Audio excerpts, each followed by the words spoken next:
Power star Pawan Singh का teaser जयमाल पर दोस्तों चला गया है 1 मिलियन व्यूज बना दिया वर्ल्ड रिकॉर्ड। तो क्या खबर की पूरी जानकारी बताएंगे आपको डिटेल में, लेकिन उससे पहले अगर आप इस चैनल पर नए हैं तो वीडियो को दिल से लाइक करके चैनल को सब्सक्राइब जरूर करें। और बिना समय लेते हुए आइए वीडियो को शुरू कर देते हैं।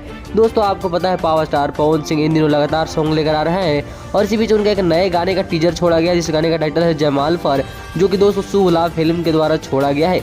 आपको बता दें यह दोस्तों जब जैसे ही टीजर छूटा सोशल मीडिया पर काफी ज्यादा बवाल समझ गया, क्योंकि दोस्तों मात्र 10 घंटे में इस टीजर ने 1 मिलियन व्यूज का आंकड़ा क्रॉस कर लिया है रियल टाइम व्यूज की अगर मैं बात करूं तो। और वैसे दोस्तों 7 लाख व्यूज अभी दिखाई दे रहा होगा आपको यूट्यूब पर, लेकिन दोस्तों रियल टाइम में यह 1 मिलियन कब का क्रॉस कर चुका है। आपको बता दें पावर स्टार पवन सिंह का कई सारा टीजर सॉन्ग इसी तरह से दोस्तों तहलका मचा रहा है। पुदीना भी 1 मिलियन चला गया था और अब यह टीजर भी 1 मिलियन चला गया है।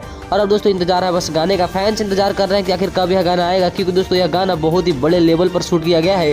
काफ़ी ज़्यादा अच्छा म्यूजिक है गाने का और काफ़ी ज़्यादा लिरिक्स भी आपको पसंद आने वाला है। आपको बता दें इस गाने को लिखे हैं धीरज बबुआन। और बात करें म्यूजिक की तो दोस्तों म्यूजिक है प्रियांशु सिंह का और गाया है पावर स्टार पवन सिंह, जिसमें वो सिंगल गाए हैं। इसमें कोई भी आपको फीमेल ड्यूट दिखाई नहीं देगा। तो दोस्तों यह थी पूरी जानकारी, उम्मीद करते हैं आपको अच्छी लगी होगी। और दोस्तों इसी तरह की जानकारी के लिए चैनल को सब्सक्राइब जरूर करें, क्योंकि यहाँ पर आपको पावर स्टार पवन सिंह से जुड़ी सारी जानकारी मिलती रहती है।